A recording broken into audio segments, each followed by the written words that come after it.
And it's 1:30. So welcome to the PAG Watershed Forum. Today we're speaking about the U.S. Navigable Waters Protection Rule. We have a roundtable of speakers for you. And before we get started, I'm going to hand it over to Melanie to give all the attendees some basic technical instructions. Good afternoon. So for those of you who are joining us by Zoom today, here are some instructions for participating in the discussion. First, you control the ability to mute and unmute yourself through the Zoom menu. When the microphone icon has a red line through it, your microphone is muted. So you'll notice in the participants list, if you open that panel up, it'll show up red with a red cross through it. Or if you hover over your screen in the bottom left-hand corner, there should be a microphone icon that'll either have a red dash through it or it'll be gray and show green when you talk.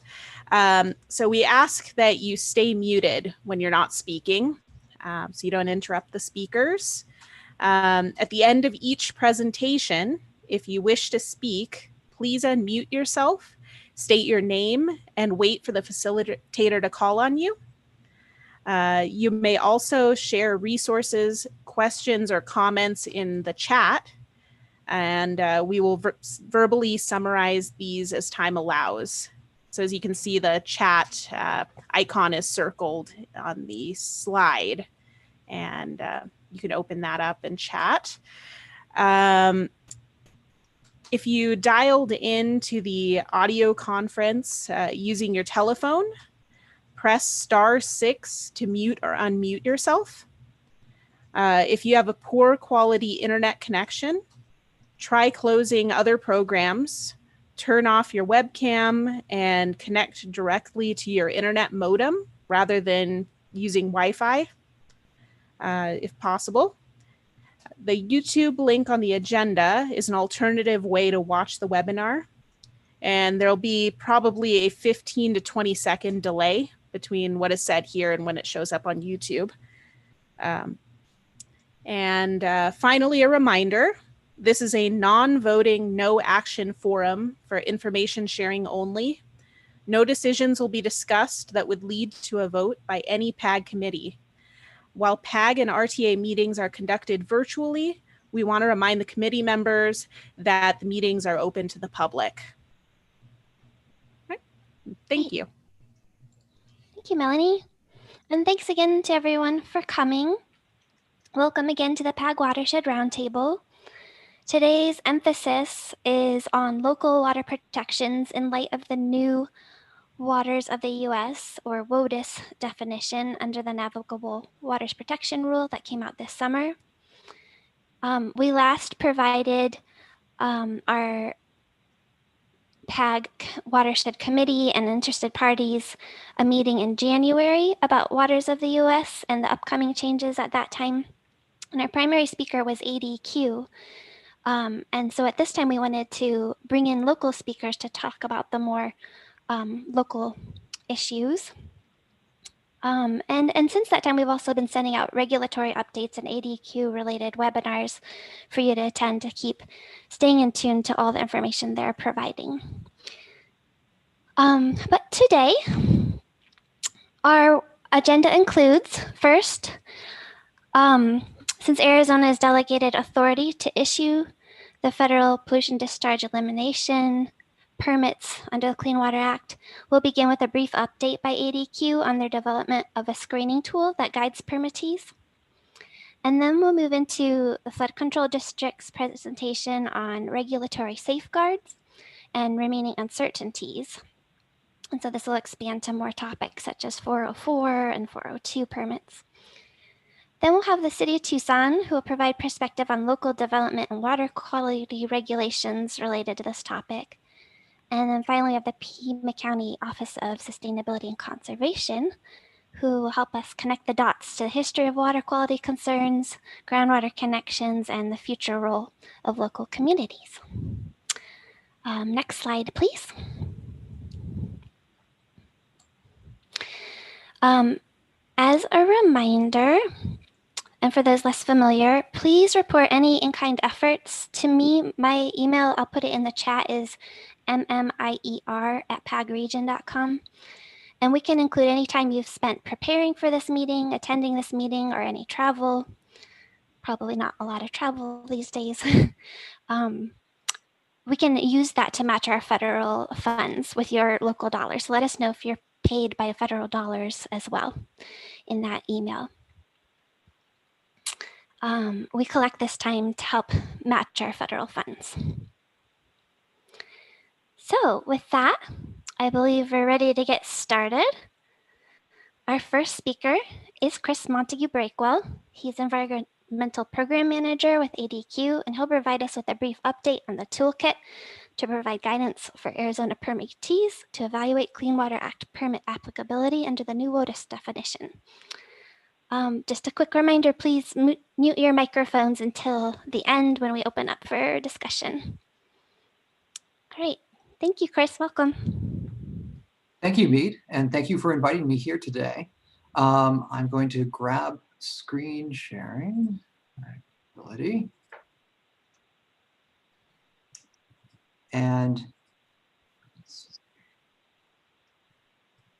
Mead, can you confirm that you can see my screen? Yeah, it's in full screen. Wonderful. I can see the full slide. Okay, thank you. My name is Chris Montague Breakwell. I'm the unit manager for the group at Arizona DEQ that writes ZIPTES permits, individual, general, stormwater. We do them all. And I'm going to do a very quick update today on the NWPR and our ADQ and NWPR screening toolkit, steps that we are taking to implement that navigable waters protection rule in Arizona. Many of you have seen this already or seen the full version of it, which is actually posted on our website. I'll have a link at the end. So I'm going to do a very brief one and sort of as a teaser for when we actually release that, which is going to be this week, hopefully actually this Wednesday. So first of all, what is the Navigable Waters Protection Rule, or NWPR? It's EPA's rule that changed the definition of what is a water of the US. It's been effective since June 22nd, 2020.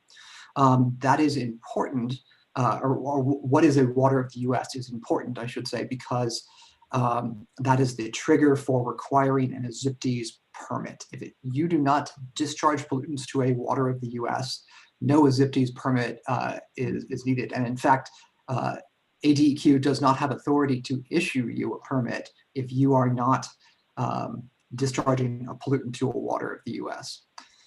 So the NWPR, as I'll abbreviate that EPA rule,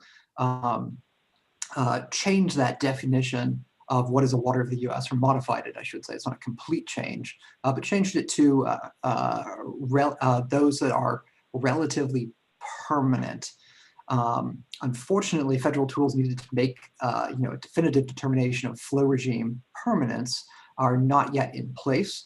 So ADEQ is building screening tools that will allow for fact-based determinations which waters are likely relatively permanent in absence of those federal tools. We're also working to incorporate beta versions, once they become final, of those federal tools, antecedent precipitation tools, SDAM tools, into our toolkit as EPA releases them. So, what is a relatively permanent water in the first place? Well, it's those that are perennial or intermittent that also connect or are tributary to a traditionally navigable water. Traditionally navigable water, or TNW, is very important because you must have an unbroken perennial and intermittent chain, connecting, flowing to a TNW to be considered a lotus. Ephemeral waters, those bodies of water whose flows are entirely dependent on precipitation, those are not lotus, and discharge to an ephemeral water body does not immediately trigger Clean Water Act ZIPTES permit coverage. Additionally, if you have an ephemeral break in an intermittent and perennial water body chain towards a TNW, that can actually sever jurisdiction downstream, or rather upstream. So unless there is a type of analysis called typical year about whether or not water is flowing across that ephemeral break in a typical year, that ephemeral breaks or severs jurisdiction, and everything upstream of it, even if it's intermittent or perennial, is not a WOTUS. Note, however, this toolkit does not do typical year analysis because that tool, that particular modeling tool, has not yet actually been released by EPA. We're working with them on developing quickly one that works in the arid Southwest and then incorporating into this toolkit. But this toolkit is designed to give you an answer without doing a typical year analysis. So first of all, the new relatively permanent water standard for a WOTUS is all about flow regime. And we actually only have about 20% of the state's waters mapped out by flow regime. And then 80% are unknown. So here's this sort of tangled web of water bodies. And red represents everything, that 80% that are not actually mapped out. We don't know their flow regime. But our idea is to create a map. I mean, we have 20%, that's something, and we'll build on that and improve over time. We're drawing that flow regime data from a number of sources. And additionally, if you have or you know of anyone who may have quality, robust data that could contribute towards this flow regime map, please let me know. So this is the idea that we'd have a map that would be publicly accessible up on our eMaps website. And then here's a rough flow chart of how it would work. So if you're at the top in the red here, and you're using the flow tracing tool that we're going to have a sort of an FAQ on how to use, and you cannot trace your flow to a traditionally navigable water, well, no permits required. Intermittent perennial just doesn't even come into the equation there. If you cannot trace the flow to a TNW, no permit is required. It couldn't discharge to a WOTUS. Conversely, if the trace does go to a TNW via perennial or intermittent waters, then a permit is required. Or if the discharges are going to an MS4, which by definition goes to a water of the US, then a permit is required. And then we've put together a number of tools in this sort of yellow or amber category where we can't actually say with any absolute determination whether or not there is a discharge. So we can only talk about risk.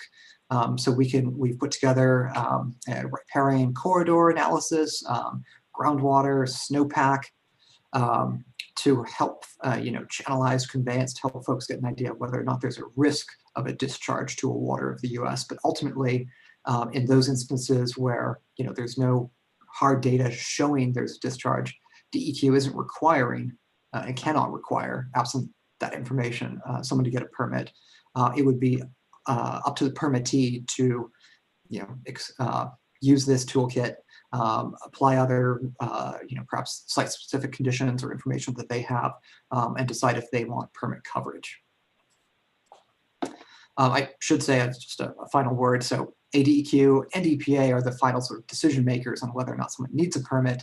If we have proof, data that flows from a facility are reaching a WOTUS, then that customer is liable for Clean Water Act violations. This toolkit helps us explain risk to customers, but it doesn't eliminate that customer's risk if the customer chooses not to get a permit and evidence can be demonstrated that they have violated the Clean Water Act. I've got to throw in that caveat. So the toolkit, this is only a quick recap before the main show. From USGS flow tracing tools, Google Earth Pro, to our own ADEQ monitoring, groundwater data are what we're going to be posting online as part of this toolkit this week. So here's I think a good example of just how you can use this this flow kit. Sorry, it's not a Santa Cruz River one, but it was one that I already had up and running, and you can use that USGS raindrop tool to trace flow all the way up to what we know is a TNW. So that would put you automatically in a particular bracket, and then you would walk to another box on the flow chart. Additionally, the toolkit will explain how to trace your flow if there isn't an immediate obvious discharge to what we've mapped as a WOTUS. we'll have tools for tracing your flow via those intermittent or perennial flow water bodies all the way to a TNW. So if we haven't actually mapped out, yes, this is known WOTUS, you can then take a look at the flow regimes on our map, segment by segment, and see if there's an unbroken chain of perennial or intermittent all the way to that TNW. And if there is, then you need a permit to discharge into that water body. That's not helpful. We've mapped out a handful of so-called terminal basins. There aren't any in Pima County, but a terminal basin, you know, the idea is if you're within this area, flow simply cannot leave it because of elevation profile and get to a TNW. So nothing in here could be, you know, a WOTUS. And no, if you're in here, you know, inside this like brown area on the map, you do not need a permit. Just a note of complexity that I always have to sort of throw in here. MS4s make it complicated. So MS4s by definition are, you know, municipally owned or operated storm sewer systems that discharge to a water of the US. So if the storm sewer system doesn't discharge to a WOTUS, it's not an MS4. It's kind of a recursive definition, I realize. This is important. You know, if you discharge to an MS4, you must have a permit. That's important because two of our most popular general permits, the construction general permit and the multi-sector general permit, require, you know, explicitly coverage if you discharge to a WOTUS directly or by means of conveyance. MS4 is such a conveyance. I do want to note that a construction operator, an industrial operator within your MS4 boundary area who fails to get a permit, they have made themselves liable under the Clean Water Act, but just because they're discharging without a permit into your MS4 does not mean that you have violated your MS4 permit for those municipalities with an MS4 permit. You just apply your usual MS4 permit conditions about, you know, if you see something like this, you would apply erosion and sediment control. If you see a muddy mess going into your storm drain, and you're in compliance. You are not responsible for CGP or MSGP folks getting a permit and being in compliance with that permit. That's solely a DEQ. The toolkit also goes into, you know, where there's uncertainty about if you discharge into a WOTUS, where there could be a risk, and the permittee will have to sort of weigh that risk.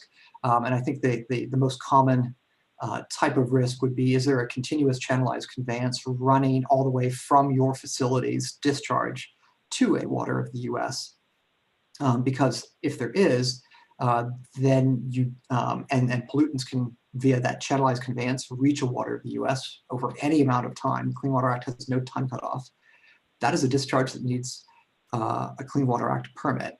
And that's not just, you know, canals and ditches or MS4, which are the obvious ones, but that includes ephemeral washes. If you're discharging pollutants down an ephemeral wash, which is categorically not a WOTUS, and the pollutants reach a water of the US, that's a discharge, and you have to have an ASIPTES permit, or you would be liable under the Clean Water Act. Here is a local example. So we have the TNW section of the Santa Cruz River on the left here, POTW over on the right, and it's actually discharging, you know, right into this this conveyance channel here. It's suspiciously straight, so probably human-made. But whether it's human-made or naturally occurring doesn't matter. It's just about the risk of channelized flow down that conveyance to a water of the US. And if pollutants can get down it, then a permit is required. So we are going to have probably at least monthly updates to our flow regime maps as we get new flow data. We'll have also a means for explaining in the metadata on our maps, you know, how and where those updates happened. And we are additionally working on a state surface water program, although we're still in the very early stages of an early stakeholder advisory group on that. But simply because, you know, ephemeral water bodies are no longer considered a water of the US doesn't mean that applicable groundwater, solid waste, or other programs that protect Arizona waters don't apply. And we're evaluating all options to continue to protect Arizona surface waters. We're also working on incorporating these two tools from EPA into the toolkit as soon as feasible. So EPA believes that the Arid West Streamflow Duration Assessment Method, or SDAM, will be final and released in December. And they have released a beta version to states of the antecedent precipitation tool that we're trying out and seeing if it's working in our climate and can be incorporated into our toolkit. And here is a link to go to sign up for email and notifications for all things WOTUS, whether it's public meetings or information. If you're on the email list, we'll send it to you. You can sign up at azdeq.gov/WOTUS. And that's all I have. We have time for questions. We have time for a couple questions, and I apologize to the audience attending by Zoom, but our chat bar is not working. So if you have a question, please either you can raise your hand, which is, if your video is on, you can physically raise it, or you can press the participant button that's at the bottom of your screen once you hover toward the bottom of the screen. And when you see that, you should see on the lower right a button that says raise hand. So that's the method we'll try to use for now. But whoever has a question first, if that's not working for you, just feel free to unmute and introduce yourself. Or a comment, that's welcome as well.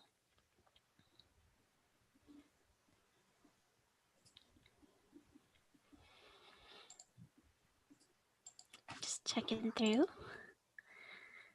I don't see any comments so far, or raised hands. Well, thank you very much, Chris. And I think you may have mentioned this earlier, but it's worth repeating if you did. You have this upcoming webinar on November 6th. Would you like to describe what that one will be? We do have an upcoming webinar, and we're, I realized I started talking about it and then realized our communications team hadn't got it up on our website. So we are planning to have one with some interesting updates this Friday. Please go to our WOTUS website and we don't have a chat, azdeq.gov/WOTUS, WOTUS, for how to sign up for the email notification. And you will get notified of that upcoming meeting. Thank you. If anyone else has questions that come to mind later, will you be able to stay with us for the rest of the webinar? I can stick around for another 45 minutes, yes. Okay, great. And so for my speakers, since we won't be able to chat to you whether you're getting close to your time limit, look for me waving my hand to you, and I'll try to give you a 5-minute warning. And then, of course, after you're done, we're leaving another 10 minutes to speak, so, or for discussion, I'm sorry. So there'll be a little buffer there as well. So moving on next to our next speaker, we have Suzanne Shields. She's the Director and Chief Engineer for the Pima County Regional Flood Control District. And she will discuss local protections within the regulatory program for floodplains and riparian habitat, as well as regulatory uncertainty under the 404 and AZIPTEs. And we will move your slides for you when you're ready. Yeah. Thank you, Mead. Good afternoon. Can you all hear me? Yes. Good. So the new rule is actually called the Navigable Waters Protection Rule. It doesn't even say waters of the US. And it has created a lot of regulatory uncertainty. I think there's a lot of safeguards that the local communities down here, including the flood control district, have in place to keep our waters clean. But the Navigable Waters Protection Rule is a real change. And unfortunately, I believe the EPA and Corps, when they were looking at this, they were really focused on 404 permitting. It becomes even messier when you look at the 402 permitting. Next slide. Okay. How and when are determinations made? Per federal laws, it is the Corps of Engineers district engineer, which for here would be the LA district, who makes determinations on what is navigable, what is lotus. And for waters of the US, lotus, the district engineer looks at and determines whether it's lotus, including whether it's the traditionally navigable waters. And in southern Arizona, we have TNWs, traditional navigable waters, along the Santa Cruz River. One stretch goes from the Tubac at the International Treatment Plant to the Continental Road in Green Valley. The other one goes from the old Roger Road Treatment Plant to our county line and a little bit beyond that, but it certainly was defined to the county line. There's also some of those reaches are intermittent depending on the time of year. Other places that like southern Avra Valley lack lotus per determination, and these determinations were made even pre new rule. The other thing that at least I have to consider, because we do flood control, is navigable in fact. And again, it's the district engineer that makes the determination on what is navigable. And this applies to what's called the Rivers and Harbors Act. And this is where they determine whether there's a federal interest in doing a flood control project. Both waters of the US and navigable waters are subject to decisions by federal court. The federal courts are the ultimate decision maker. It's one reason why, unfortunately, so many questions about 404 permitting has gone all the way up to the Supreme Court. Both navigable waters require some kind of connection to interstate commerce. And that also could be a little bit difficult to make a determination. Next slide, please. So how do we come up with these supposedly 4 simple categories of waters? Perennial, navigable in fact, intermittent, and ephemeral. Well, it's not that clear. Certainly, I can't make that determination, and I've been at this job for a really long time. But due to our existing data and mapping limitation, it's not really that easy to determine what's in or what's out under lotus definition. There are maps out there, there's other things, but these maps, the EPA says, you've got to be careful in applying them because they were not developed for regulatory purposes. We have a long history of stream flow data here in Pima County, both collected by the USGS as well as Pima County's own alerts, stream gauge and rain gauge system. But typically these gauges are designed to collect higher flows in the arid west. And that is in part because we have so much sediment, our channels are wide. And so the gauge, the float is usually 2 to 3 feet above the invert of the channel. So you don't always get the entire stream flow duration. You may or may not get intermittent flow data, and intermittent flow is difficult to determine for many reasons, including whether it's from snow melt or just it's intermittent from a rainfall event.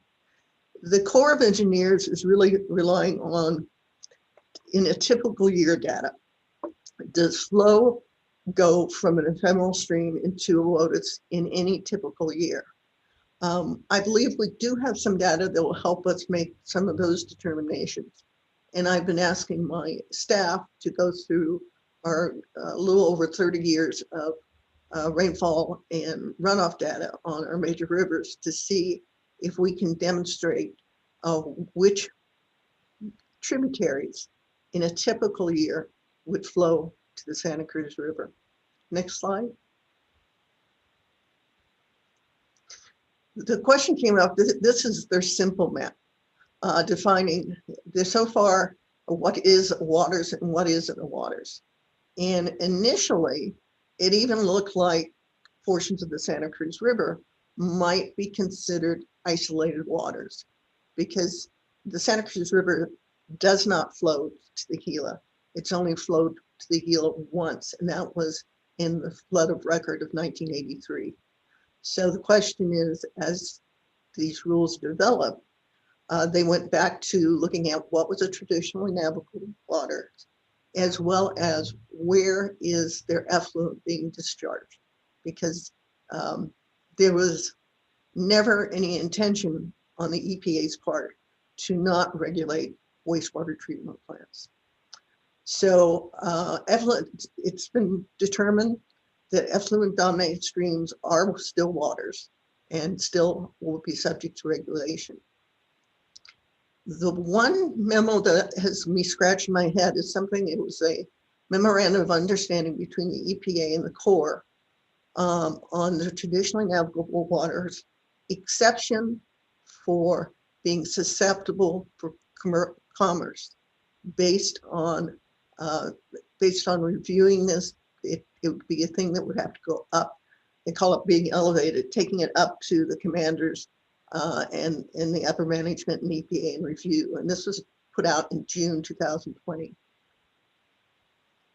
The Santa Cruz River was considered traditionally navigable because you could put a canoe and float the canoe. And so it could be used for commerce. And this latest memo questioned whether being susceptible for use just simply because you had, you could float a canoe. So, but like with anything, it could be subject to change, but for now, it's still traditionally navigable waters. Next slide. So this is the Santa Cruz. This is taken it from the two memorandums that the Corps and EPA approved in the 90s. And this is the area that the green is the traditionally navigable waters.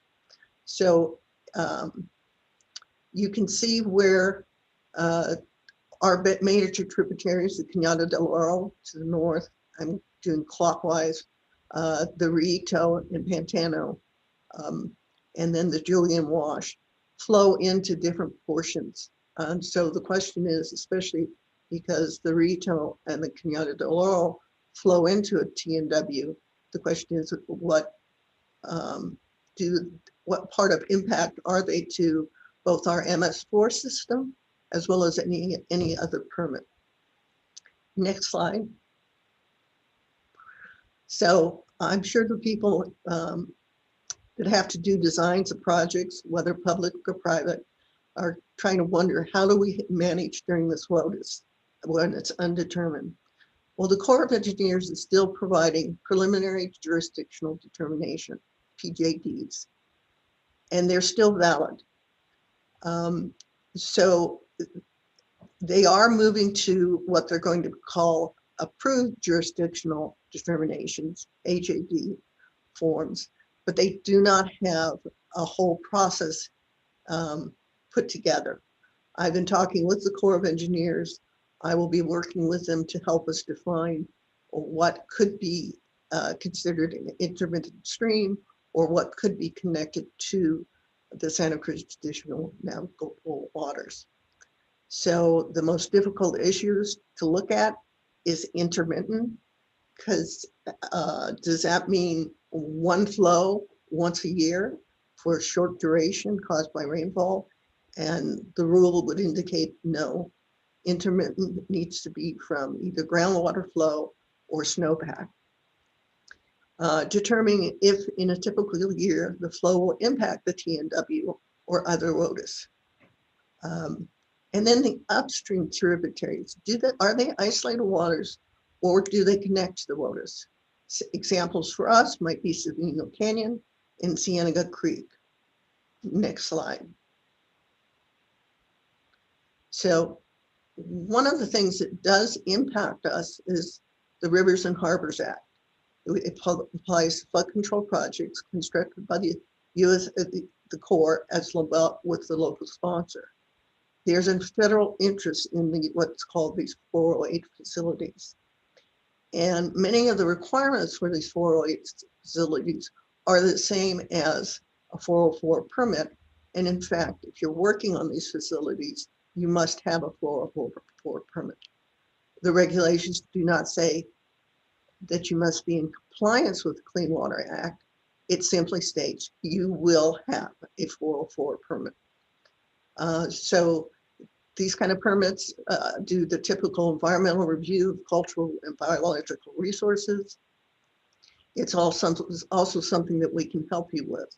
And I failed to mention it before, but I know the people that work with the RTA and public projects, the Flood Control District has an agreement with the Corps of Engineers for assistance in reviewing what is jurisdictional water, with assistance with getting our permits.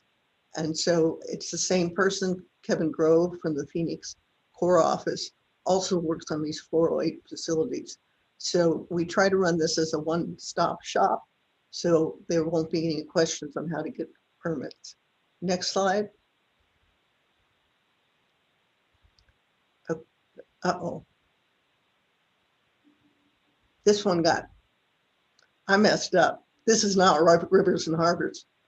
Sorry, I was cleaning this up. This actually should be called historically intermittent perennial streams.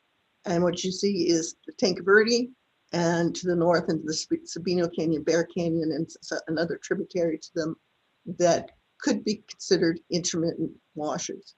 The pink one to the below is Cienega Creek, of course.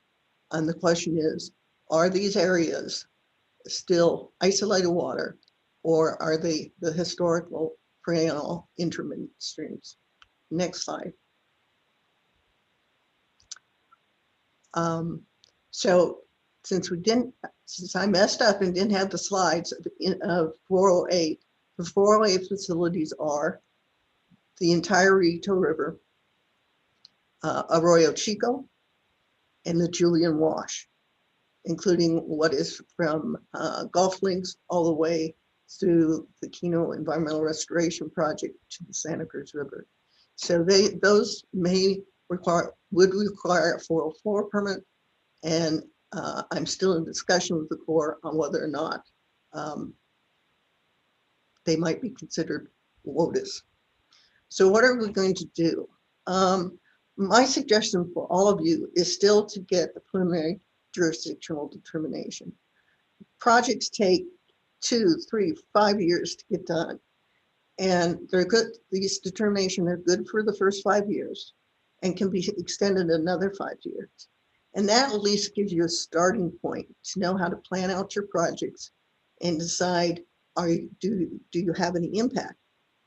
Now, if the rules and guidance change to be more restrictive, you can still rely on the PJD that you got at this time, or maybe have it in place. If the rules and guidance become less restrictive, then by all means, apply for a new JD. And then you have the best of both worlds. But it's very important to know what could be jurisdictional in the future. And like I said, they're calling it preliminary jurisdictional because they're still trying to figure out what is a lotus and what's not. But it certainly will help you plan a roadway project, a sewer line project, even your subdivisions, is to try to avoid impacts. What about the 402? Well, I would tell you to continue to do your stormwater pollution prevention plans with your construction projects. One, it's in keeping with the local MS4 requirements. And frankly, they're not that difficult to do the plans and do the stormwater pollution prevention on your projects. Then there's no question. The last thing you want is you just go out to bid, you start your project, you didn't think you had to have a stormwater pollution prevention plan, but suddenly you do. So that would be a change. I certainly, with my projects, are still requiring that they have a 404 and a stormwater pollution prevention plan. Next slide. Pima County has a lot of safeguards. The first thing we did when we knew that what the definition of lotus was changing is we reviewed all of our ordinances with the Pima County Regional Wastewater Treatment, Environmental Quality Department, the Flood Control District, Planning. We all looked at this. And basically, there is no mention of the Clean Water Act in our regulations, our local ordinances. This is in part because a lot of the things that we developed were based for flood control, protection of the environment, and were in place like the stormwater detention basins. That was something that was put in place in the 80s. And it's very difficult to have regulations that only apply in certain areas of Pima County and not in others. So our ordinances apply to all properties. So for under environmental quality, and we have environmental sensitive roadway designs, which are still in place. For our regulations, we have environmental nuisances, solid waste management requirements, including and wildcat dumping requirements, requiring people to clean up, manage their waste. And these are in place regardless of whether or not you're in an MS4 or you might discharge to a lotus. There's also management and standards for used oil. Under flood control and drainage, again, our ordinance from the very beginning, FEMA has always required that you control materials and storage of equipment and potentially hazardous materials when you're in a floodplain. So we already have those kinds of controls within our floodplain management ordinance that are based on the flood insurance program requirements. We manage both the floodplains as well as erosion regulations. We're one of the few, we're the only county that manages for erosion and sediment control. We also have our riparian habitat protection regulations. We've mapped the riparian areas, mapped areas of shallow groundwater. We set the limits. If you grade more than 1/3 of an acre, you have to get a riparian habitat permit and do mitigation. So those controls are still in place. And over the last, say, 10 years, we have put together what I think is a good practice in green infrastructure and low impact development. These are encouraged, but not required. Part of the encouragement is we were able to quantify the amount of stormwater that is retained on site and does not need to be dealt with, whether that's in a channel, a storm drain, or a detention basin. So it actually, if you use some of the low impact green infrastructure, you will find that you are discharging less stormwater that you have to design some kind of drainage improvements for. Finally, in planning and zoning, we have our grading and hillside development requirements that help. Again, it's 1/3 of an acre or more of grading, and you must have a grading plan. We have the Sonoran Desert Conservation Plan, which also encourages creation of and purchase of important riparian areas and more open space. And then Pima County has a green infrastructure plan. Next slide.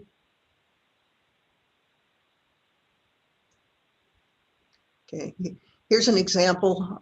It's in the Tanque Verde Valley area of our mapped riparian areas. So we have the hydromeso. We have an important riparian areas that are part of our Sonoran Desert Conservation Plan. We have the zero riparian. All of these areas have been mapped. We verify with field visits, and these are the areas that you are required, if you disturb, to do mitigation. Because the idea is by keeping these riparian areas, you encourage normal floodplain functions, recharge of floodwaters, as well as slowing down the flows so we don't have increased erosion in the downstream areas. Next slide. Okay, and like I said, the riparian protection, we've been regulating it since 1995 as part of our floodplain ordinance. The current maps were updated in the 2000s and are a part of our Sonoran Desert Conservation Plan.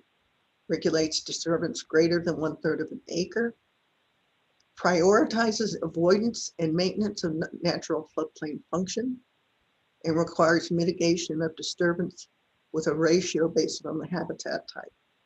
So even if there is a disturbance, there will be some revegetation that must take place. Next slide. Here's an example of some of the stuff from our green infrastructure and low impact development. Some of it is an example of a landscape concept plan. We've been working with the University of Arizona, coming up with ways to design for landscape concepts that collect stormwater. If nothing else, we are in a very arid area, dependent on groundwater in this Central Arizona project. So a lot of the projects that the Flood Control District does, as well as our transportation department and others, we try to do on-site stormwater harvesting to reduce our dependence on groundwater. Our LID also comes up with some first flush type of designs. There are some areas that are very difficult to actually do. We want infill, like in the flowing wells, roof-off areas, maybe in some of the more urban areas. And there's not enough room to actually do detention of any significance. But in that case, we require a first flush example of small, 6 to 9 inch deep detention areas so that it captures the first flush of stormwater. And so that some of those things these are things that are part of our drainage improvement standards and plans. And we will be continuing to stress this kind of development. It's good for the environment. It reduces our dependency on using potable water for landscaping. It creates cleaner runoff. And these are some of the things that we have been doing. I'm also heavily involved, but Julia's going to be talking about the Sonoran Desert Conservation Plan. But our open space plans also provide a real benefit to the community. That's it for my presentation. And I was busy looking and not looking at you, Mead, so hopefully you weren't waiting. We're good. We have time for a couple questions. Thank you very much for your updates from your conversations with the Army Corps and information about these local safeguards. If anybody has a thought they'd like to share, please unmute yourself and introduce yourself. While I'm waiting, I think we have one. Go ahead. Hi, this is Mitch Basevsky with Central Arizona Project. A question for Suzanne. The City of Tucson's Heritage Project, where they're putting the reclaimed water down in the downtown area into the Santa Cruz. Is that at risk of changing the definition of what is perennial flow and what would be considered that part of the navigable waters? Thanks. Actually, the amount of water that is discharged is fairly small. And they did go through the 404 permitting, but it's not considered to be waters of the U.S. It is in the ephemeral portion of the Santa Cruz River. And for now, my discussions with ADEQ and the Corps of Engineers is to treat the entire Santa Cruz as if it's waters of the U.S. So heritage in of itself is not changing the definition. The same is, in fact, specific to the navigable water rules. Certain things like recharge basins, treatment plant ponds are excluded from being defined as WOTUS. So since this is a recharge feature that they're actually being recharged credit from, it would not be considered waters of the US. Thank you, Suzanne. That's excellent. Do we have any others? I have one since I don't see any others. Out of the local regulatory safeguards that you went through, are those dependent at all on the new navigable waters protection rule changes to that definition of protected waters? No, they are not. There may be some things that we encourage for construction sites that we may rewrite as rules for air quality. For example, at a construction site, you lay down gravel for the roadway entrance in and out so that you don't track sediment onto the streets. We've seen that that has provided air quality benefits as well. So we may take something like that and rewrite it. But all of these other things are based on federal floodplain regulations, zoning regulations, regulations or permit requirements for our environmental, our Endangered Species Act Section 10 permit, which encourages a lot of these kind of green infrastructures and open space. So all of the things that I described would still be in place, even if an area is not considered a WOTUS or it's not discharging to a WOTUS or an MS4. That's good to hear. Well, I hope you can stick around as well as our other presenters speak. The audience might think of some more connections between the dots to ask each of our speakers. Thank you very much. So our next speaker is Elizabeth Leibold with the City of Tucson Department of Transportation and Mobility and MS4 program. She will cover local development and water quality regulations that protect ephemeral or intermittent waterways related to the city's stormwater and floodplain management efforts. And let us know when you're ready. Hi, Mead. Hi. Hi, everybody. Good afternoon. Thank you, Chris. Thank you, Suzanne. They have some very important information that's going to impact the city of Tucson and other communities within Pima County. So the city is working with Pima County and ADQ on the WOTUS definition and impacts. My presentation is going to be going over our City of Tucson regulatory considerations for stormwater runoff. Next slide.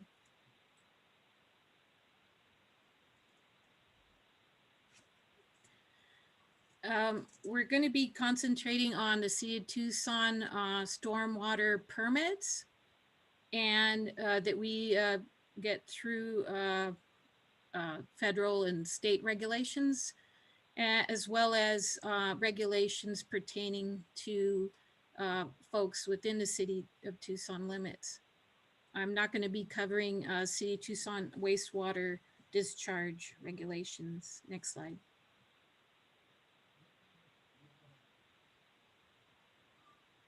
So we do have a definition of the waters of the U.S. actually in this Tucson code. At this time, I do have a inquiry into our city attorneys to discuss some of the impacts of WOTUS. But as you can see, this definition talks about streams and rivers, intermittent and ephemeral. So because the new WOTUS changed, that section of the code would need to be updated, I believe.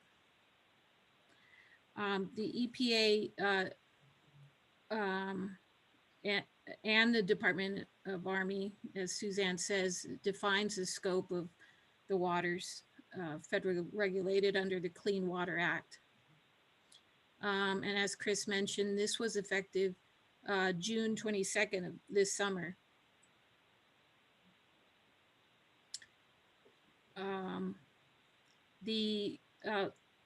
The newly defined WOTUS designated water courses and the associated watersheds within the city of Tucson that are impacted by the new WOTUS definition are still being determined.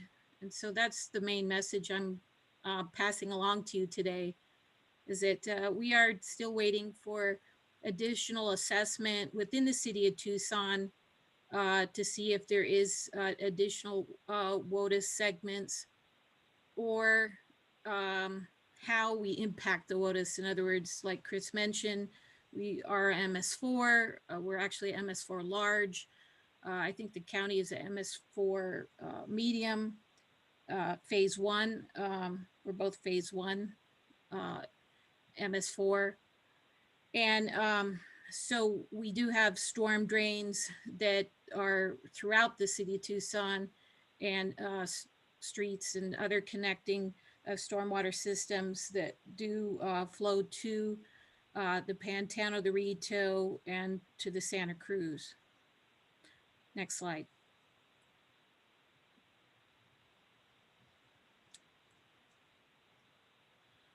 So the city of Tucson has various regulations.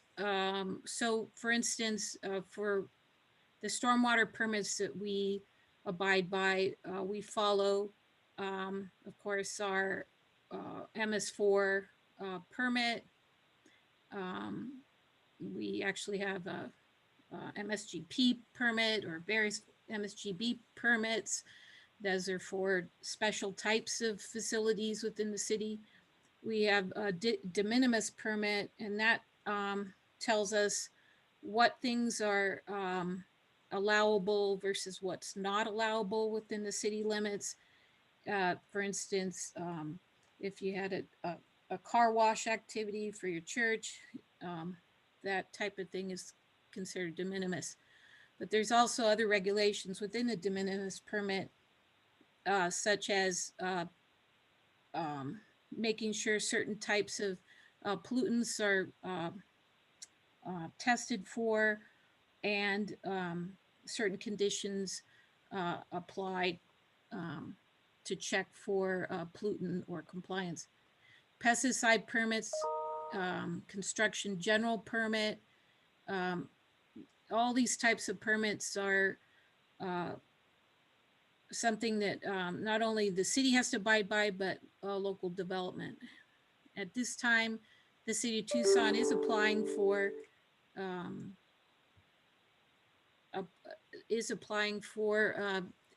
our NOIs for our capital projects, and we assume that even projects way over on the southeast side of town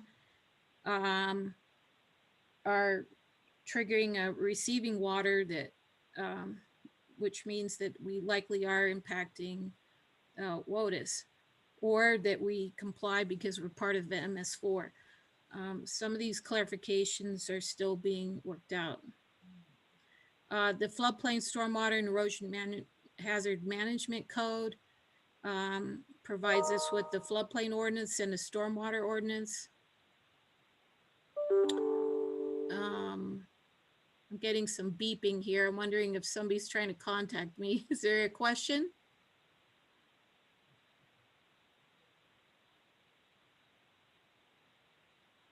No, okay, I'll continue. The mayor and council since 1998 has required that stormwater runoff be maximized on site as much as possible. Since 1998, those codes were in place. And then we came out with our water harvesting manual in 2005. We have Plan Tucson that looks out for surface water quality in the form of water quality GSI, green infrastructure, LID, low impact design, that is. And we have various unified development codes overlays such as hillside and environmental resource zone overlay, which is our most restrictive riparian floodplain protection. That particular code protects the entire floodplain from each of the 100-year floodplain limits, and only 3 exceptions are allowed. And that is necessary crossings, trails, and necessary utility crossings, which we have to review to make sure that they're perpendicular to flow. And we do prefer gravity flow. The technical regulations, we have the City of Tucson Drainage Manual, Detention Retention Manual, and other technical standards. And then we have various green streets, active practice guidelines, and other green infrastructure policy and regulation. Next slide.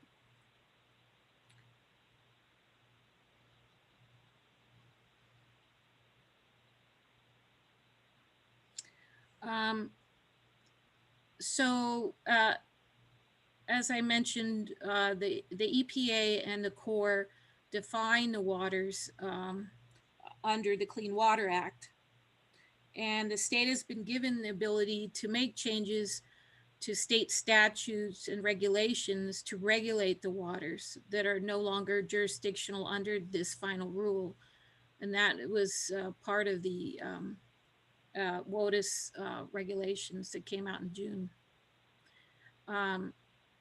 Some of our lakes or ponds or other impoundments may have some jurisdictional impact from the waters of the U.S. Keep in mind that when we have these water courses, a storm can mobilize pollutants, and these can move through our water courses to WOTUS. And like Chris mentioned, this could trigger either impact to WOTUS or a WOTUS definition, but either way, it would be regulated. The City of Tucson is working with ADQ to further define regulatory water courses and water bodies within the City of Tucson. We're also meeting with the county. Next slide.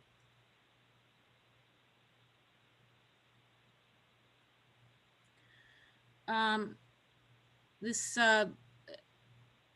map shows some of the regional water courses and the a couple of the core segments of water courses in the City of Tucson.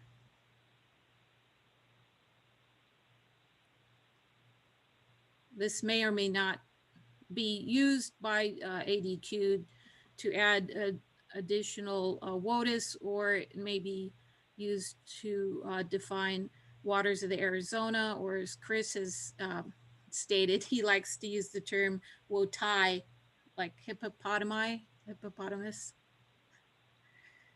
Okay, I'm just adding a little humor to my civil engineering presentation. Next slide. We have about 5 minutes left, and then 5 minutes for questions still. Okay. The de minimis permit, MS4 permit, MSGP, we went over some of these already. I talked about these, so I think I'm going over this again. And then chapter 11 talks about restrictions to our water courses, like no dumping, that type of thing. And we talked about floodplain and stormwater ordinance, Plan Tucson. WASH ordinance is another regulated riparian floodplain ordinance that protects the overbank and the washes where we have a defined top of bank. Those also have are very restricted water courses. Next slide.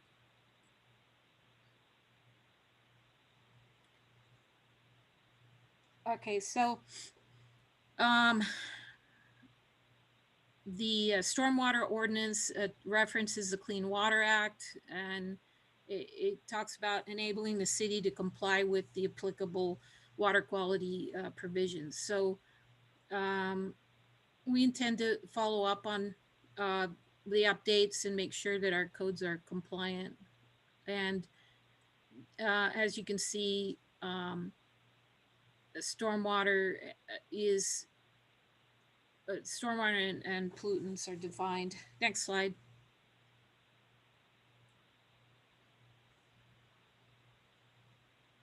So in chapter 26, we have various regulations in here. You know, it talks about preserving groundwater recharge and potential for pollution to groundwater supply.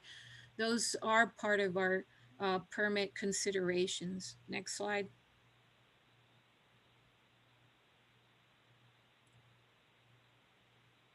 And this is another map. This one shows our designated environmental resource zone overlay code protected watercourses in red, and wash ordinance in purple, and then the regional watercourses are in blue. Next slide. I did not prepare a slide with our storm drain system because it was too busy. I think I got it on one of these slides, but you'll find it as just more of an abstract art piece. The stormwater ordinance lists at City of Tucson stormwater ordinance lists some of the prohibited discharges. Again, keep in mind there's other regulations such as de minimis and other restrictions, but this talks about different types of things that are not allowed. Next slide.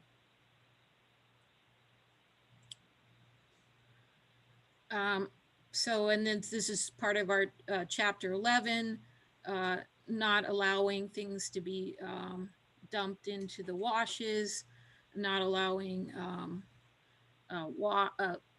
you know, waste water and other type of impure water or pollutants rather into our drainage system.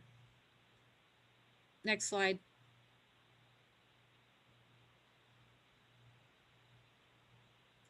The City of Tucson has a sediment trap requirement in our detention retention manual.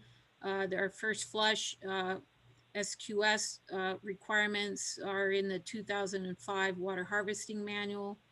And we also have another section in chapter 11 about waste and not allowing that per code. So this is several sections of our ordinance talk about protecting the storm drain system. Next slide. And then I just added some more information about wash ordinance here.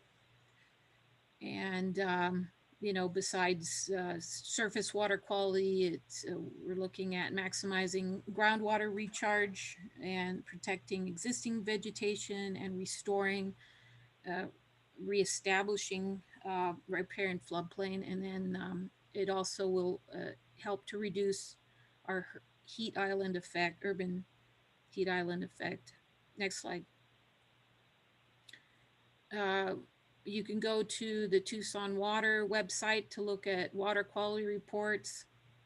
Those are available on Tucson Water. Next slide.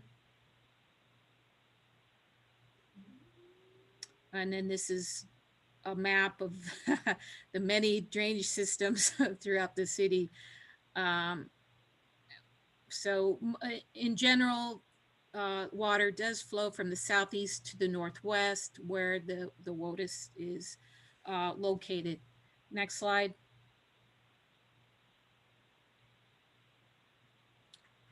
We have drain down time requirements depending on the upstream watershed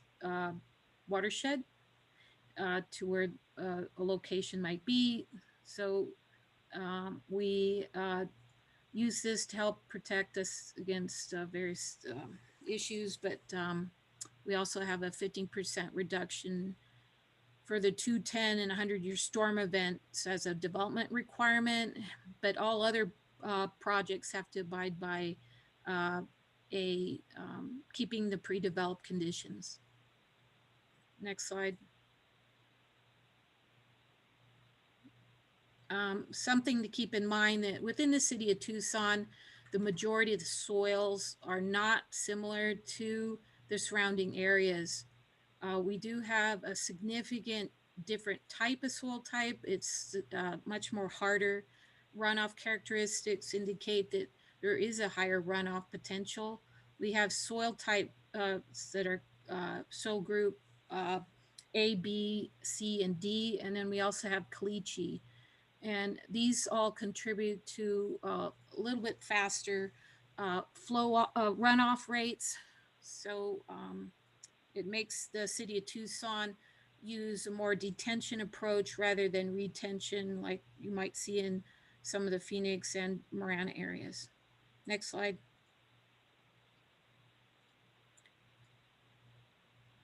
And then we have various policies. We do have a new green infrastructure program with city Tucson Water, promoting GSI, and we just did an update to our floodplain management plan that's expected to be adopted at November 17th, Mayor and Council. Next slide. And this is my final thoughts. So the city of Tucson is working with ADQ, and we are anticipating the completion of their toolkit to help us, as well as discussions to help us determine what kind of regulatory impacts the WOTUS definition will be. We're also working with the county on that. And the city of Tucson, previous slide, sorry. City of Tucson is working with community, the other MS4 community phase ones to finalize our draft of our MS4 permit that is about 5 years late, but we're getting to it. And the ADQ is working on other regulatory aspects of the waters of the Arizona. And we anticipate ADQ support for the city of Tucson. Thanks. If you have any questions, let me know. Thank you, Elizabeth, for all those details about local ordinances. Does anyone have one question that they can share at this time? Or a comment? I do. Jim Dubois. Jim Dubois. My question is, how stable are the MS4 boundaries for both the city and county? I have a second question too, but my concern about the stability of the MS4 boundaries is that one of the things that gets you into a permit with that permit tracking tool is if you're discharging to an MS4. And so I'm wondering if the boundaries to MS4s are going to change in the future so that people who aren't discharging to an MS4 now might end up being discharging to an MS4 in the future. Yeah, good question. So I work closely with Marie Light over at the Pima County Stormwater Management. And when there is an issue, we also work with our counterpart in our planning department for proposed projects. So in that case, you would look at the proposed project to see if it had an impact to or from one or the other jurisdictions, and we would sit down and work together on that. And I've done that in the past. So the watershed shouldn't be changing. For instance, here's an example. The city of Tucson does inspect our outfalls or where we discharge into the Santa Cruz. Those technically could be considered discharges that could be reviewed or inspected or of concern to the county. And so we are going to be working more with them as we catalog those new outfalls that we're doing right now. We're going through some of the inspections at this time since earlier this year. So the regulation on our floodplain ordinance and other regulations require the city to pass along projects to the county so that they can take a look. So that does, although it falls under, I think, floodplain ordinance, we do work together, and we'll continue to work together. I hope that answers your question, Jim. Yeah, I think so. It sounds like you're just sorting it out as you go. Well, the watersheds aren't physically going to change. Right. So, Mead? Okay, Yes. so I have a follow-up question. May I interrupt because I have answer to Jim's question actually for Marana. Oh, okay. We're in phase 2 MS4, but our MS4 area is defined by our urbanized area, which is defined by the census. So since we just did or are doing the 2020 census, it is possible that our MS4 boundaries will change, but for us, and I'm assuming the other phase 2 MS4s, that's what our boundaries are determined by. That's all. Thank you, Paula. And I Paula. wanted to prepare Marie Light in case she had more to add as well for the Pima County MS4. Yes, thank you, Mee. This is Marie Light. Hi, Marie. So, hello. It's an excellent question that you have, Jim, and there are technical questions that we are all working together with. As Suzanne Shields was mentioning, the Corps of Engineers is the one who makes the decisions for where WOTUS is and the traditionally navigable waters are. And we don't have the time at this point to have them do the assessment. And so we're eager to see ADEQ's map that shows what their assessment of these water bodies are. And one of the key elements that we are looking at for what's impacting the area of Pima County's permit area is that it's the Pima County's infrastructure that directly discharges to a WOTUS or a TNW. So we're looking at what conveyances we have, which would be roads and any storm drain pipes that would carry water off a road or from a neighborhood into a wash, which is very rare in Pima County. So we're having to relook and see what is the drainage area that's associated with our infrastructure that would be discharging to a WOTUS or a TNW. Thank you, Marie. And I know Mark Murphy has his hand raised, but I want to let Jim finish the end of his question too, if that. Oh, thank you. The other part of my question is the Santa Cruz River itself part of the city's MS4? Currently, we inspect it. We also work with the county when we see discharges. So it's the portion that's in the city limits is what we're looking for, where the outfalls are. Uh-huh. And so this is Chris Montague Breakwell from DEQ, if I can clarify. So if it's a natural receiving water, it is not part of the MS4. There are many instances, just speaking generically nationwide, where municipalities or even states or Army Corps use natural water bodies for flood control or stormwater control purposes. But just because they have done so does not mean that those water bodies are no longer WOTUS. And that was something that a specific example that was called out in the EPA preamble to the Navigable Waters Protection Rule. So Chris, none of our connections where we outfall directly at the Santa Cruz are WOTUS? No, I'm just saying, like, the Santa Cruz is not an MS4. It's a receiving water.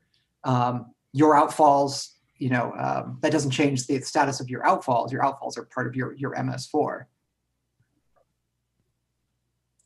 Well, at this time, the Santa Cruz is not WOTUS. My understanding was all you got to was the segment to the north of us.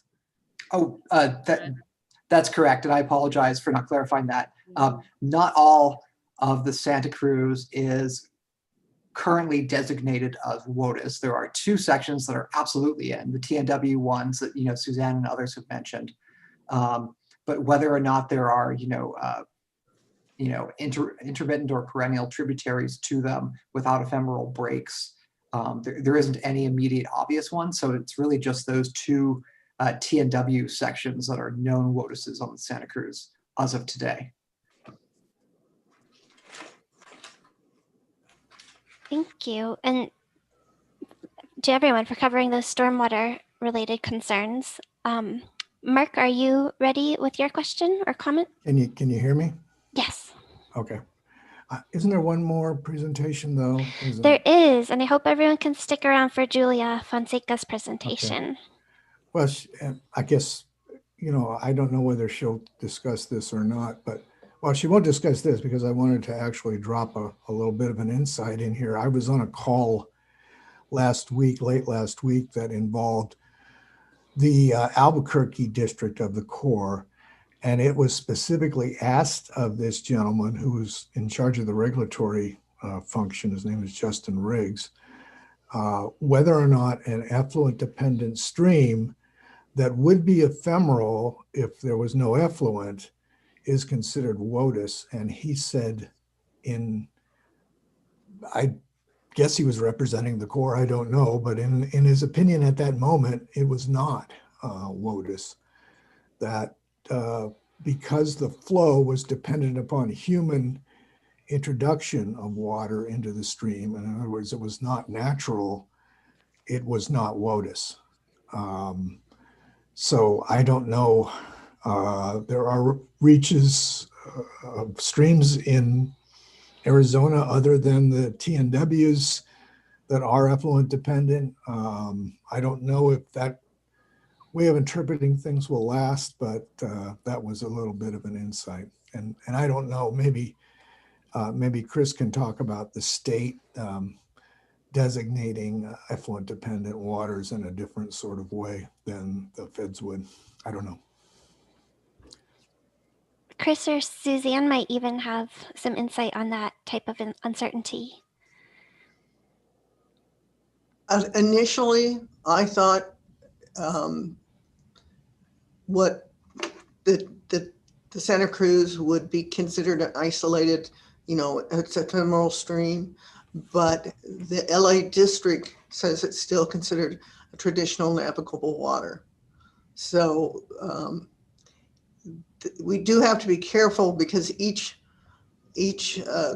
Corps district office may have a slightly different interpretation. And I know they're still trying to come up with more information to define what is or isn't,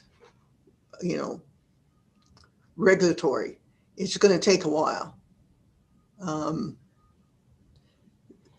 To be safe, again, it's a risk-based thing.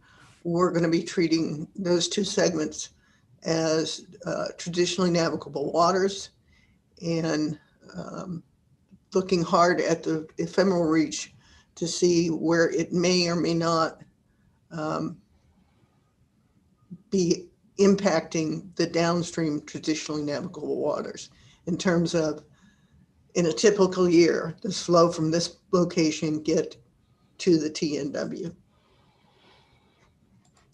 Not a good answer, but it's my best guess.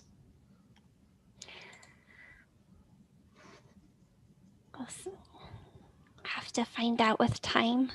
Well, I've asked various federal folks over and over and over again how they're going to consider effluent dependent waters in this, because they're so important to the West.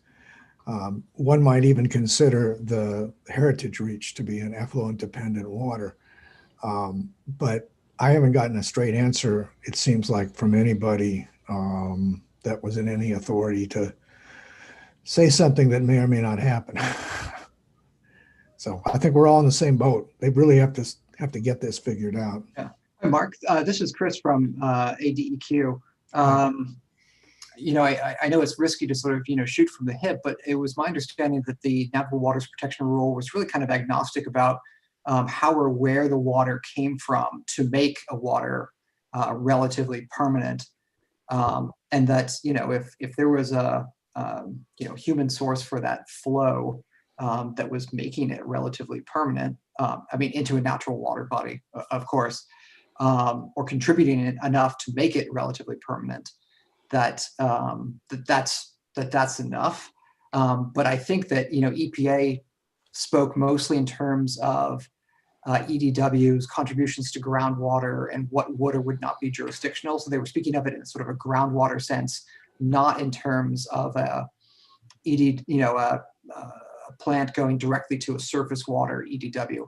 I will say that many facilities that are contributing to you know, enough flow to make a particular surface water body an EDW, an effluent dependent water, even if those weren't WOTUS, if that was the interpretation, they're contributing enough that they're likely going to flow and discharge enough pollutants to its downstream WOTUS that would require an AZIPTES permit.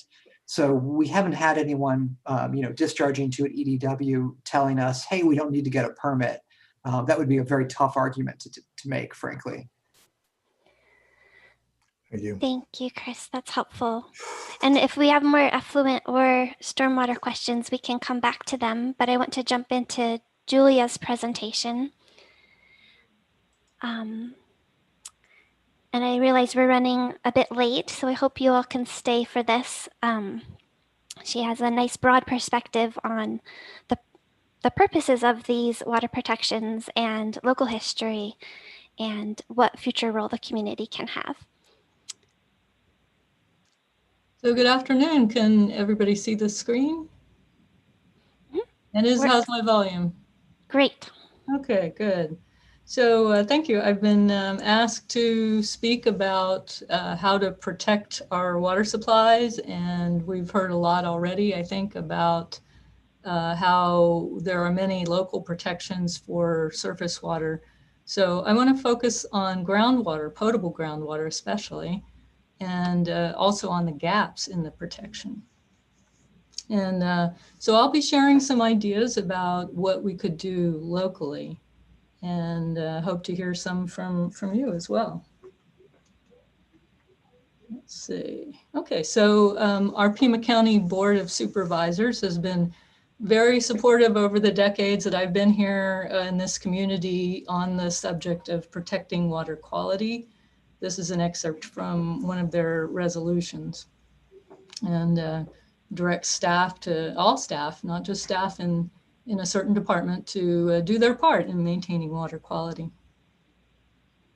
We've heard today about, and I'm going to start with surface water because that's where the land surface anyway, because that's where a lot of the pollutants come from.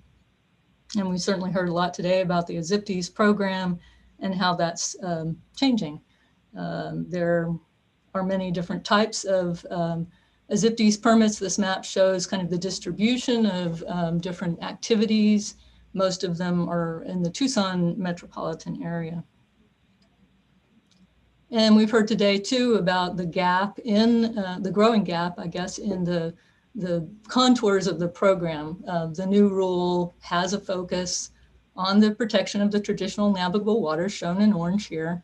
And so it's kind of questionable as to, you know, where what future activities will be regulated. But we do know that the Corps has already determined that there are many locations shown in the green dots here where applicants have received approved jurisdictional determinations from the Corps that they lack sufficient connection to a traditional navigable water or they're sufficiently isolated from one that they do not need a 404 permit. And some of these are pretty large dischargers, mainly mines, but also in the kind of Blackwash area, a lot of development in that area as well. So the contours of the program are changing. We know that groundwater supply along the Santa Cruz River, that's sort of the bottom of the basin. Map on the left here shows the position of the Santa Cruz River. A lot of groundwater is extracted in this region, both for businesses along the I-10 corridor, Marana, Metro, Oro Valley, City of Tucson. So Pima County's done its part by upgrading the sewage treatment facilities lately. And for those of you who used to come in from I-10 to the north and be greeted with that stink, it's gone. So I'm very happy about that. And the life is returning to the river. And that's been documented in these living river reports over the years. And I hope you've caught some of that. So one of the really important local programs that we have is the Industrial Pretreatment Program. This is a program that's run by Pima County Wastewater Department, and it regulates the discharges to the sewers. And it was intended to protect the sewers themselves, as well as helping our Clean Water Act discharges to the Santa Cruz River, which is the ultimate drain for this. And then also to protect the workers who are doing the work along the sewage system. So it's enforced through a local ordinance. And there are occasionally very large fines levied against people who are discharging things that they shouldn't to the treatment facilities. So it's a very real and important program.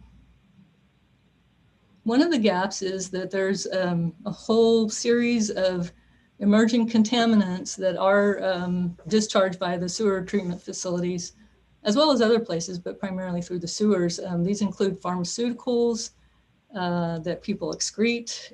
There are nanomaterials and plastics in consumer products.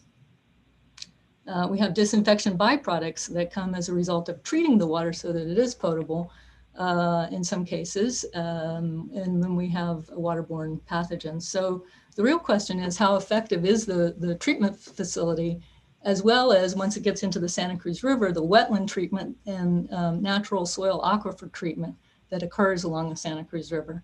And so the University of Arizona has done quite a bit of study in the Santa Cruz River. We know that there are a lot of things getting into the surface water, but a lot of it is attenuated in that very biologically active layer of soil. But loading matters too. So we have to look at that. We also know that we have a legacy in the Tucson Basin that comes from activities that were unregulated in the past. And so the big one that everybody knows about is the trichloroethylene plume in the groundwater in South Tucson that forced Pima County to close a number of wells that were in the area. And that was actually the beginning of a kind of a big public effort to step up the regulation of discharges to groundwater that led to the formation of ADEQ, as well as Pima County DEQ. We know from this experience that the treatment is very difficult, and through time, additional treatments have had to be added as new chemistries have been detected in the plume. So one of the federal laws that exists is called the Toxic Substances Control Act. And it regulates some of the toxic substances that come onto the market, but there are about 60,000 chemicals on the market today that have not been tested, and thousands are being, invented of new chemicals are getting into the market each year. So if we were to rely on EPA rulemaking to go through a process of determining, which chemicals will be regulated and at what levels, Some people have estimated that it would take centuries to clear up the backlog. So under this kind of regulatory framework, I believe that surprises are inevitable. And so, you know, we can't just rely on that one statute. We do have the Safe Drinking Water Act, however, and in that EPA has the ability to set national standards. And states can also set more stringent standards if their legislatures will permit. But we've seen that under this federal law, that regulation, the outcomes of the regulatory process are uncertain. The science needs to be there. It takes time to create that science. And then there's a lot of people who don't drink water that is regulated under the Safe Drinking Water Act, perhaps because they have hauled water or because they have private wells, where it's really up to them to assure that their drinking water is not being contaminated. So an important local program that exists at a number of the water companies in our area, these are called source water protection plans, and they're completely voluntary. But basically the water company goes around and they look at what are the land uses in the vicinity of the well and what is the potential that that land use might contaminate a particular area. So Tucson Water has been running a source water protection plan for many years. They've published some results in their water quality report each year. And their last one said that about 1/3 of their wells are high risk for future water quality contamination. So this is a Tucson water map, and it looks at recent testing for 2 PFAS type constituents. So this is a new chemical class. There are about 4,000 PFAS chemicals that are all very similar. And in the blue are Tucson water production wells that do not have any kind of detections whatsoever, and they have been sampled. But the red, yellow, and orange wells are ones that have been taken out of production, at least temporarily, because there have been detections of 2 of these chemicals over a certain amount. And so this is something that ought to concern people, because these production wells are very expensive. It's about $1.5 million for each production well to drill one and equip it. And so when those are taken out of production, that's a very costly impact to the system. And as more of the aquifer is affected by one constituent or another, whether it's TCE or PFAS, it means that there's less ability for a water company to respond in the future in terms of where they site those new production wells.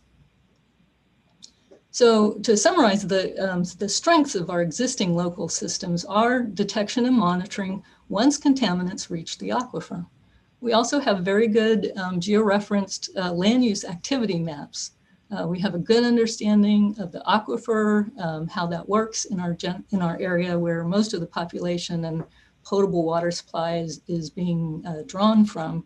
And we have local public health authorities that are willing to use that authority. But the weaknesses, in my opinion, are that there's a poor understanding of some of the new chemistries that are coming onto the market.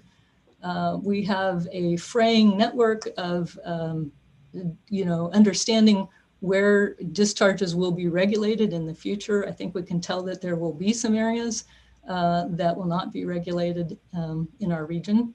And the treatment technologies, once contaminants get to the aquifer, are very costly to implement. And they're also slow to do the cleanup. It's very difficult to rectify things once things are contaminated, but we're relying primarily on well closures. And that is something that is compromising our, basically our future here in terms of the places where we can access clean groundwater, at least in a cost-effective way. So what are the opportunities for local action?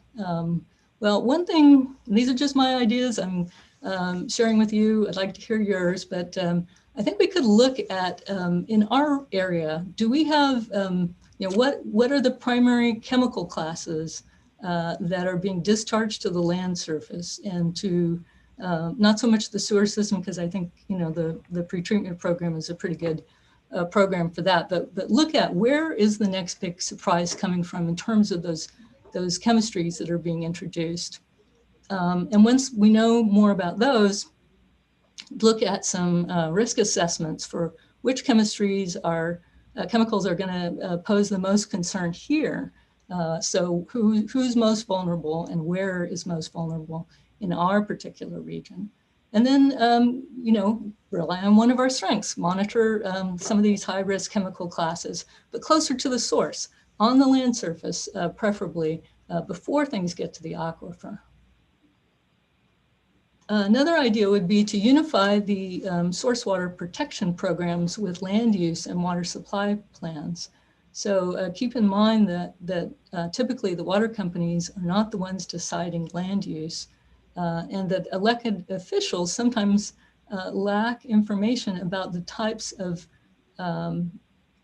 pollutants that will be emitted from a particular site when they make a land use decision.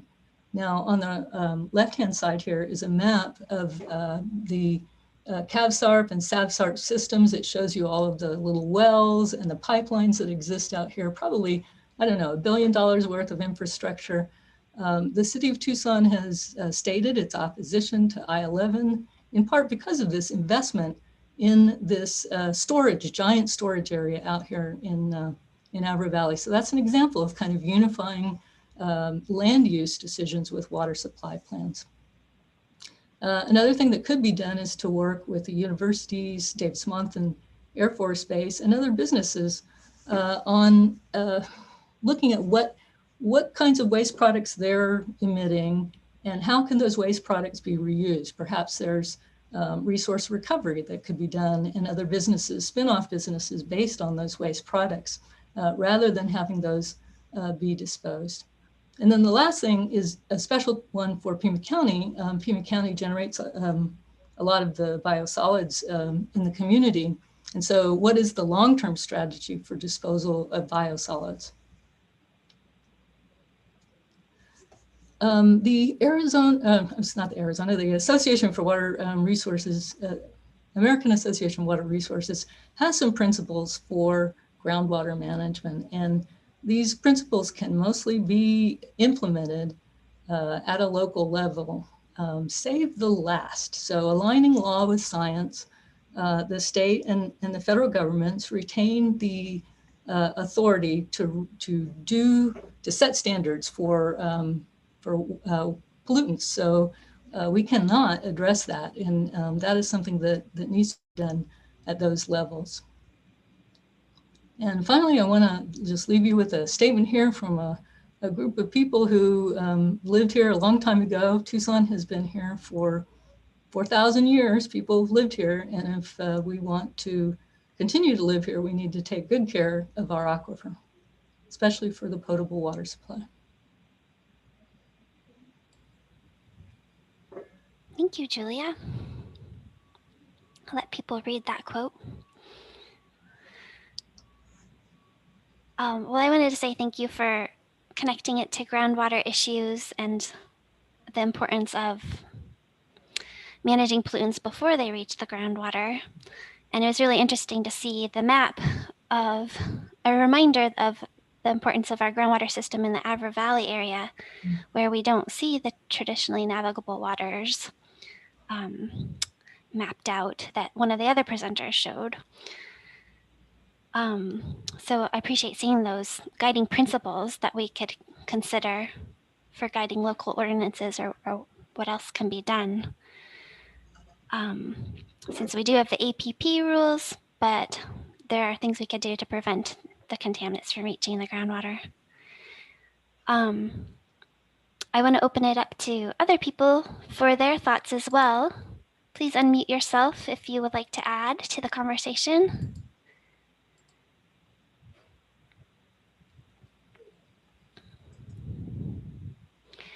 I did hear some discussion about various mapping and flow data efforts that ADQ and a related AGIC effort is pursuing. And I noticed several people in the audience, as well as our speakers, may be involved in those efforts.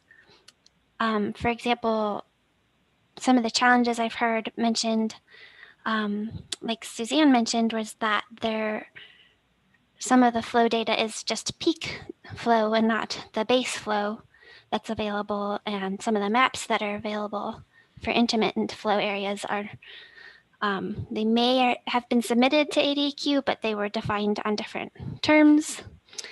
So I wanted to open up that for a discussion as well, since we do have some of the people involved in that on the line.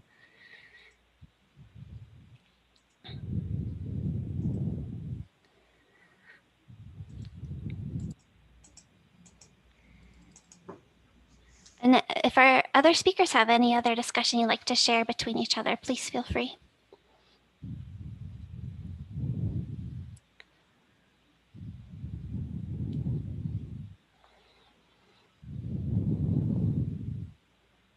Well, this is Catherine. I'm not a professional in this field, but I just want to say that I really appreciate the collegiality and sharing of expertise across so many different people in this area in particular.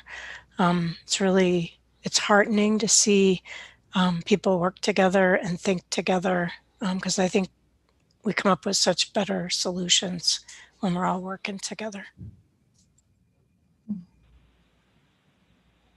Thank you. I always appreciate how you continue to participate in the group and add that perspective.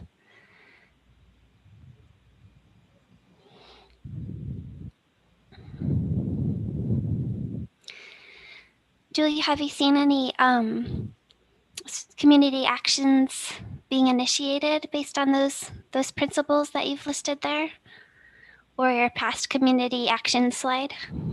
Indeed, yes. I think right now the Lower Santa Cruz Basin study is a great example of building partnerships and assessing resources, water resources, in the face of climate change, so that we can work towards sustainability. Certainly, the city and county water study included respecting ecosystems as part of that outcome. And, the Santa Cruz Heritage Project and other things that have come out of that are examples of that. I think, our community has been really quite good on groundwater management, but, we're still, I do think there's more surprises coming, and we need to get ahead of that. To hear. Is there any more discussion anyone would like to add? Perhaps something that we had to speed through earlier?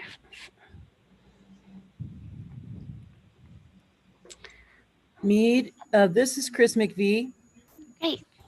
I just wanted to say this has been a wonderful meeting. I've very much enjoyed it. It's been really good information.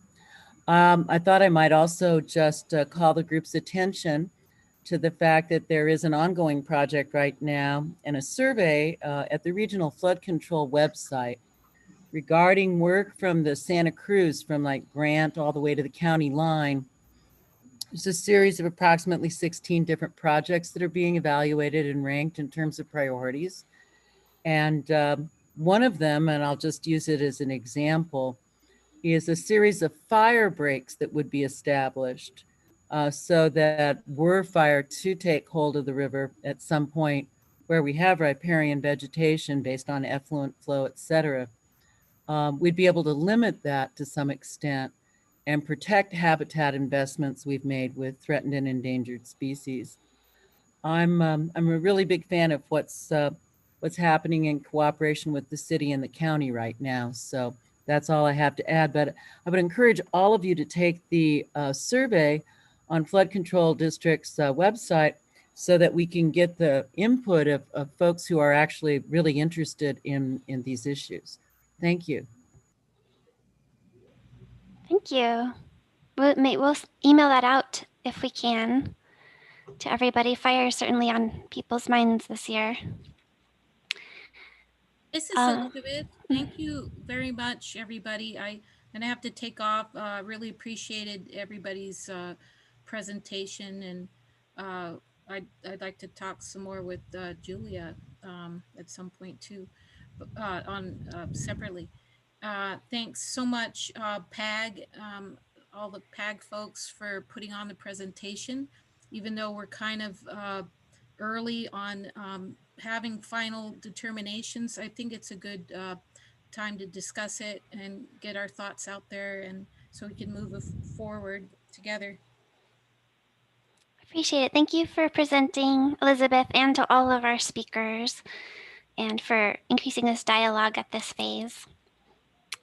With that, I'll close up the meeting, and please feel free to email us if you want to have any ongoing dialogue on this topic in the future, and we can put together another future forum.